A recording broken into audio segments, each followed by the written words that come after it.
right. I mean, this is gonna be probably the first video that's gonna go onto the channel in a long time that isn't just something shouting out or helping out my classmates in my college classes. So this will be a half, kind of me stretching my legs and kind of getting back into the game a little bit of making a video and putting it out for you guys. And then kind of also a little bit just something I wanted to show off and document because I think what I'm making is kind of cool and kind of interesting. It'll be a little niche, so you know this may not exactly be, if you're a subscriber to the channel, something you would be directly into, but I think for the people who are going to be looking for this type of stuff, this should be pretty interesting. So I am working on making a Cisco packet tracer, but gamified. And what that would mean is kind of like a network manager simulator, um, or a platform that you could use that is free, that simulates virtually physical networks and setting them up, and all the fun little intricate things that go with it. Now, to preface this, I'm in college right now for cybersecurity and digital forensics. I took an intro to networking class, and without going into a huge, long, convoluted story, out of all of the 2 semesters I've been in college, it was one of my least favorite classes, and not because of the content, but for the way it was taught or the way that it was given to us. Um, it became almost unlearnable in a sense, and not that it was the subject was unlearnable, but myself and the headspace I got into. Um, and what's funny is like it was a life lesson for me, in all honesty, a life lesson, because I ended up sacrificing an education, still got a 95 in the class, uh, without cheating or doing anything absurd. But I really made it out of that class without retaining a whole lot of information. So part of what this is even going to be is it's going to be something that I can use, right? And when it comes to this day and age, making stuff and coding things and um, putting out content into the world, I feel like it's most important that you do it for a reason that isn't monetary, right?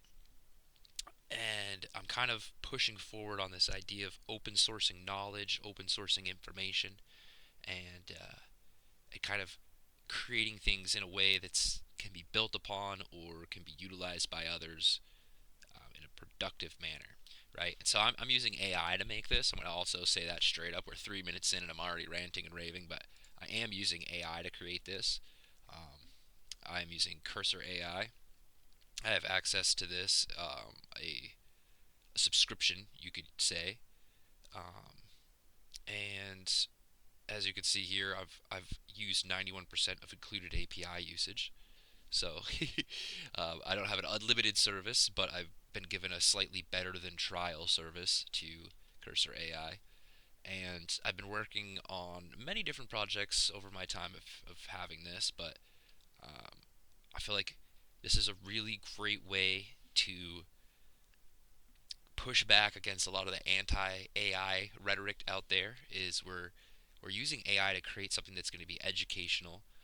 We're going to be using it to create something that's going to make getting this education more accessible to more people. And I think that that is important in this day and age, because too much information is gate kept behind money or behind influence.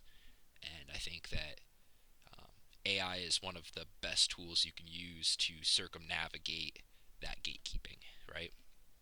No longer do you have to go to college to get an education. Unironically, you know, the AI can make you a college course that you can go out and find the resources provided and get that education yourself. Um, and I think by creating stuff like this, it's going to help people do so. So it's 4 minutes and 30, 40 seconds in. I think that's enough ranting about ideals and politics. Let's go ahead and take a quick peek. Um, there's not a whole lot going on in the back end here that I'm going to tell you about, that's something we'll save for later video, probably once it gets towards its complete stage. One of the major things when using AI to create is you want to work in clear, concise steps, phases almost. Um, you want to build a workable beginning and then build upon that, right? And everything you add should be modular. Everything you add should be uh, like a system of its own that could even be pulled out and reused somewhere else, not even for that purpose, but to make sure that the blocks you're building upon are sound and stable, right? And so this right here, what we're looking at is technically the second version. Um, what we just had added into this, before I even go and explain what we have, just so you can have a little bit of context, we added in a new device, which is the server, this right here. So before we just had PC, switch, and router. We added an engine to create money, right? Which is the server you can host a web service or a game server, and it will create passive income that you see down here. The game store, which is this dashboard, and then the home lab tutorial right here, right? So before it was just this, and this is kind of what we had built, and what it was is you could click on an object, click on the canvas, and place it. So we have a PC. Click on the PC, it tells you Ethernet 0, which is the first Ethernet port. Remember, computers count starting at 0, not at 1. Um, you've got some stuff to configure down here if you'd like. And right now I just have it set up so like these are the defaults. Um, these defaults here. Oh, I gotta go submit a project in about 15 minutes. I cannot forget. So after this recording, I gotta go submit a project. I just got a notification. I almost forgot about that project, by the way. That would have been terrifying. So we got we got all of our stuff that we can configure here, right? We can click a router. We can drag this over, place it down. Now we see here this router's got 2 ports available. We also have a switch. Switch has 4. Okay. We can click on cables and we can start cabling. We can go from the PC to the switch. We can go from the switch to the router. Right? And then if we go here, we're kind of following along naturally. This is, I mean, I made this, so I kind of know the process. Also, if you're familiar with networking, you would know that's kind of how you'd be switching or setting up your network. Now we're going to go to configure and confirm internet access. So this will be simple because these values are already in here. I'm going to figure out a way to make this a little more advanced in the future, but also make it so that you can kind of learn while you go around, along. So if you don't know what any of this means, in the future we're going to figure out a way to teach that to you through this. So 192.168.1.10, right? And then we're going to go 192.168.1.1. Okay. Now we're going to swing over to the router and we just set the LAN IP 192.168.1.1. And we're going to need to turn the WAN internet on. Now down here we can run ping tests. We want to go from PC1 to internet, run ping, internet reachable, traffic routed through gateway to WAN. Internet tutorial complete, deploy services on servers to earn money. Now I haven't done this yet, so this will be interesting. Let's go cable. Oh, look at that, it's smart. I put a new device down and it unchecked connect all devices with cable. That's actually pretty smart. Gotta give it credit there. I I did not do that myself. All right, so IP4 address. See, what's interesting is it wants us to set 100. If I put 99, it wouldn't work. In real life, I'm pretty sure you'd be good to go there.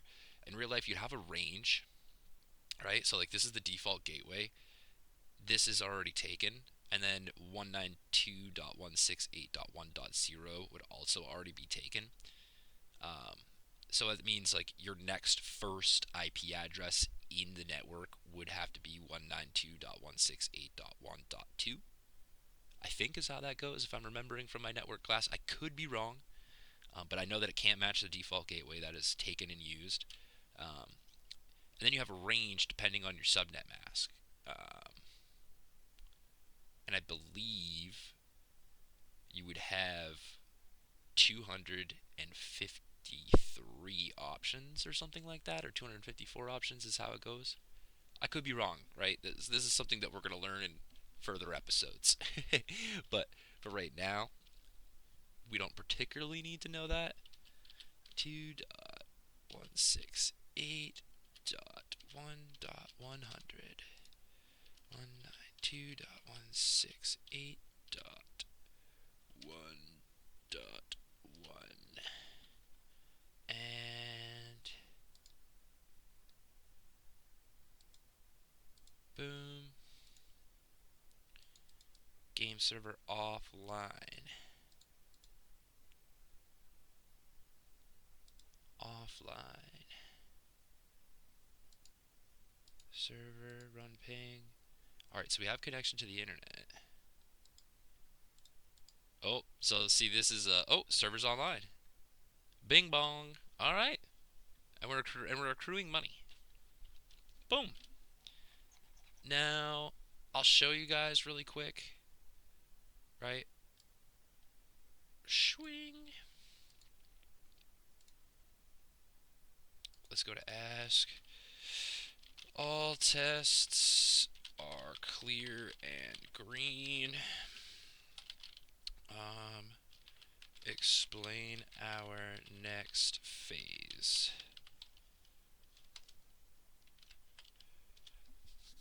I'm just going to show you guys a little bit. This is just a peek at how AI kind of works and integrates with the process of making something like this.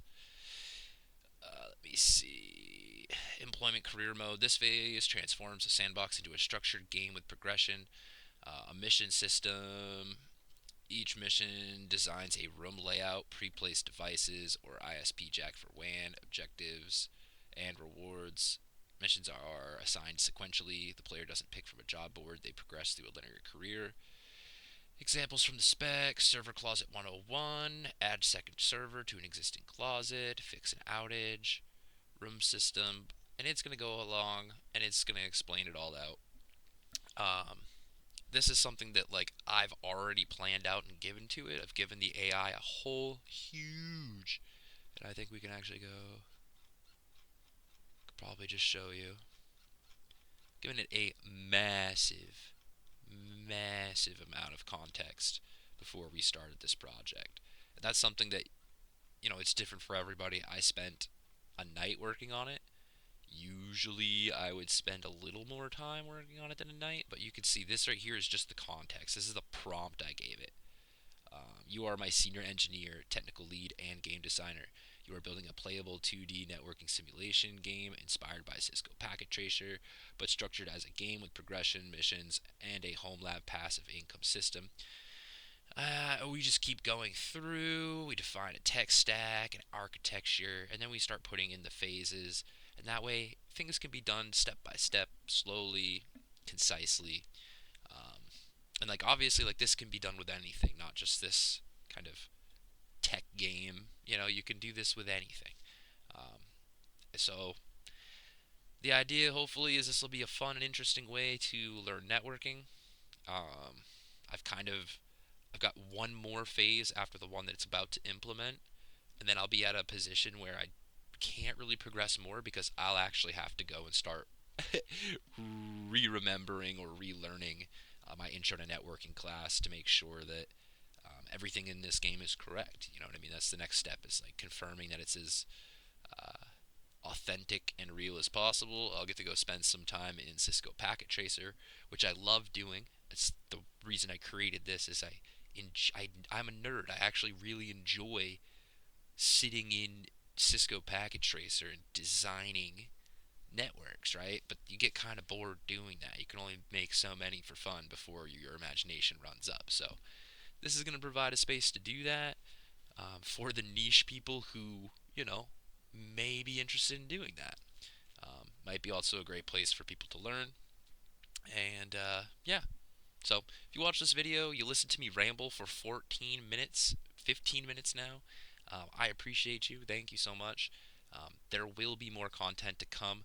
I have big plans on doing a series on virtualization, just getting a virtual box set up, installing your own distribution of choice, preferably a Linux one, and then kind of the first few steps in getting Linux set up, um, and kind of an introduction to Linux, a little bit of overview of what is different and what could make Linux better, possibly. And then we'll move into using Linux for ethical hacking, penetration testing, and some of the stuff that I'm going to be using Linux for in my future career, hopefully. Um, so, if you're interested and you're new, subscribe, drop a comment, say hello. If you're someone from my school who just happened to see this video uploaded, what's up, my friends? And if you're someone from the drone community that is seeing this and you recognize me and you're just like, holy moly, and for some freakish reason you watch 16 whole minutes in, um, I guarantee that you might have some interest, maybe not in this particular video, but in future videos for sure. We're going to be doing some soldering. We're going to be hands-on with some circuits and some electronics, and I think that would definitely interest any drone pilot. Um, I think every drone pilot is a hacker, so that is what we're going to be covering, is hacking. Uh, but I'm about to hit the 17-minute mark. I'm going to skedaddle. Thank you guys for watching once again. I appreciate y'all, and we'll see you in the next video.